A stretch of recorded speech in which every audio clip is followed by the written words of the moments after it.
Здравейте, скъпи приятели! Аз съм Ели от Имотик Дом. Нашата агенция за недвижими имоти ви приветства с добре дошли в канала и се надяваме престоят тук да ви е полезен. Ако се интересувате от имоти, имате за продаване, давате под наем, търсите, мисля, че сте намерили подходящото място. Съвсем искрено искам да разговарям с вас днес.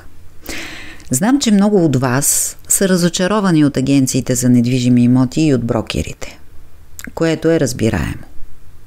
Но не бива да слагаме всички под един знаменател. В това съм абсолютно сигурна. Искам да ви разкажа защо според мен отношението ни към брокерите понякога е твърде негативно, а всъщност те играят важна роля, колкото и да не го осъзнаваме. Включително и аз. Аз също съм била потребител като вас.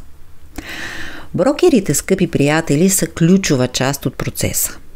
Не само при покупка или продажба, но и при отдаване под наем или търсене на наематели. Повечето агенции работят с обща база данни и имат много клиенти. Когато ние като клиенти се обърнем към тях, те могат бързо да реагират, защото разполагат с готови предложения.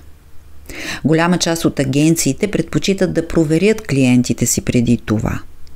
Това е и за тяхно спокойствие. Разбира се, много по-лесно е да работиш с хора, които са интелигентни, които знаят какво търсят и, разбира се, имат възможности финансови.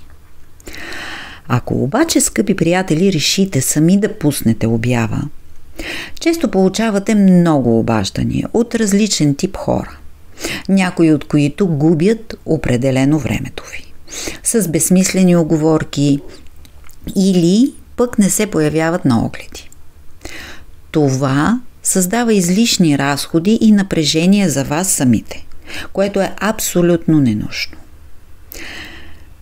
Затова, скъпи приятели, моята гледна точка, като обикновен човек, не като брокер, е, че когато ние самите се доверим на агенция, разбира се, агенция, която е коректна, има много некоректни на пазара, тук няма да ви лъжа, просто вие се обаждате на един телефон и професионалистите, истинските професионалисти поемат всичко. От търсенето до организацията на огледите, до сключване на договора. Вие, скъпи приятели, с абсолютно нищо не се занимавате. Не вдигате телефона през 5 минути, не обяснявате едно и също, не си губите времето. Разбира се, има и случаи на разочарования. Но брокерите, както във всяка професия, работят усърдно и често са принудени да звънят и на вас, когато видят ваша обява, публикувана в медиите или в социалните мрежи. Защото, скъпи приятели, много хора изключват опцията да се свържат директно с агенция или с брокер. Нещо, между другото, което на Запад е напълно нормално. Надявам се, нашият канал, който е насочен не само към продажбата, покупката, сделките с недвижими имоти, ами към вас, скъпи приятели, към обикновения човек, който на всеки един от вас всъщност поне поведнъж в живота му се налага да се занимава с имот, независимо по какъв начин, дали ще продава, купува, наема или отдава под наем.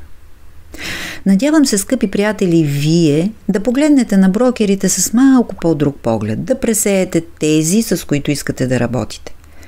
Това ще е само във ваш интерес. Надявам се това видео да ви помогне да погледнете на брокерите по-открито и да намерите своя надежден партньор. Благодаря, че останахте с мен до края. Желая ви успех!